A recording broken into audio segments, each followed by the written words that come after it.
হঠাৎ করেই কিছুদিন ধরে ইন্দোনেশিয়ার একটি ছোট ছেলের অভিনব নাচের ভিডিও সামাজিক যোগাযোগ মাধ্যমে ব্যাপকভাবে ভাইরাল হয়েছে।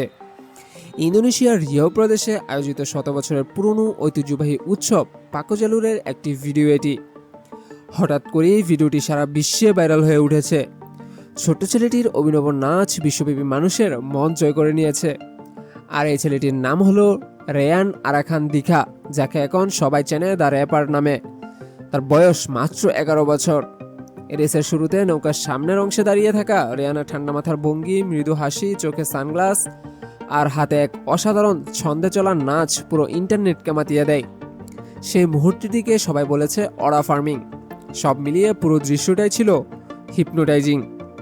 তার ভিডিওটি সামাজিক যোগাযোগ মাধ্যমে ছড়িয়ে পড়ে আগুনের মতো, যা এখনও সামাজিক যোগাযোগ মাধ্যমে ট্রেন্ডিংয়ে। মুহূর্তে এটি ইন্দোনেশিয়ার গণ্ডি পেরিয়ে পৌঁছে যায় আন্তর্জাতিক মঞ্চে। বিশিষ্ট ক্রীড়া ব্যক্তিত্ব থেকে শুরু করে মিউজিশিয়ান, এমনকি বিভিন্ন দেশের সেলিব্রিটিরাও রায়ানের স্টাইল কপি করে ভিডিও বানাতে শুরু করেন। এই নাচ হয়ে যায় একটি গ্লোবাল ট্রেন্ড। কিন্তু এই ভাইরাল মুহূর্তের পেছনে আছে একটি গভীর সংস্কৃতি। পাকোজালুর কোনো সাধারণ নৌকা বাইচ নয়। এটি ইন্দোনেশিয়ার রিয়াও অঞ্চলের বাটাংকুয়ান্তান নদীতে আয়োজিত হয়, যেখানে বিশাল লম্বা কাঠের নৌকাগুলোকে সাজানো হয় সিংহ বা ড্রাগনের রূপে। নৌকা তৈরি হয় একটি পূর্ণাঙ্গ গাছ কেটে। প্রতিযোগিতা শুরু হওয়ার আগে চলে বিভিন্ন অত্যাধিক রীতি, যেখানে সামানরা নৌকার জন্য আশীর্বাদ দেন এবং সময় নির্ধারণ করেন মেলাঙ্কা নামক একটি ঐতিহ্যবাহী রীতির মাধ্যমে।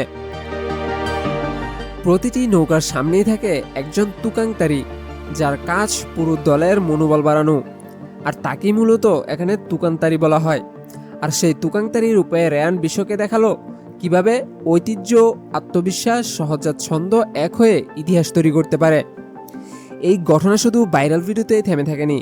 ইন্দোনেশিয়ার পর্যটন মন্ত্রণালয় রেয়ানকে রিয়াও প্রদেশের পর্যটন রাষ্ট্রদূত হিসেবে ঘোষণা করেছে এবং তাকে দেওয়া হয়েছে সম্পূর্ণ শিক্ষাবৃত্তি। পাশাপাশি পাকোজালুর উৎসবটি 2025 সালের জাতীয় কারিশমা ইভেন্ট নুসান্তারা তালিকা অন্তর্ভুক্ত করা হয়েছে।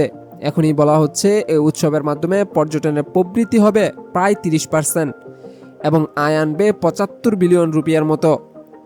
একজন মাত্র 11 বছরের ছেলের আচরণ, মনোভাব আর স্টাইল কিভাবে একটি জাতির সাংস্কৃতিক ঐতিহ্যকে গ্লোবাল ফোকাসে আনতে পারে, রেয়ান তা চোখে আঙ্গুল দিয়ে দেখিয়ে দিল। আজ সে শুধুই অরা ফার্মিং বয় নয়, সে হয়ে উঠেছে ইন্দোনেশিয়ার সংস্কৃতির এক জীবন্ত প্রতীক। তার ঠান্ডা চাহনি আর আত্মবিশ্বাস এখন শুধু একটিমাত্র নৌকা নয়, পুরো একটি প্রজন্মকে অনুপ্রাণিত করেছে। এখন থেকে হয়তো বিশ্ব শুধু পাকোজালুর প্রতিযোগিতার জন্যই নয়, বরং এই অরা ফার্মিং স্টাইলের জন্য রিয়াওকে চিনবে। আর এই পুরো গল্পের কেন্দ্রবিন্দুতে রয়ে গেছে রায়ান, একজন ছোট্ট শিশু যার হাতে ছিল না কোনো শক্তি, ছিল শুধু মনোভাব, মুভমেন্ট আর ঐতিহ্যকে বুকে ধারণ করার অদম্য সাহস। তো বন্ধুরা, এই ভাইরাল ভিডিওটি দেখে আপনি কতটুকু আনন্দ পেয়েছেন এবং আপনারা কোন ধরনের ভিডিও আমাদের চ্যানেলে দেখতে চান তা অবশ্যই আমাদের কমেন্টে জানাবেন। আর আমাদের চ্যানেলে নতুন হলে অনুরোধ থাকবে চ্যানেলটি সাবস্ক্রাইব করার জন্য। দেখা হচ্ছে পরবর্তী কোনো ইন্টারেস্টিং ভিডিওতে। ততক্ষণ পর্যন্ত সবাই ভালো থাকুন। আল্লাহ হাফেজ।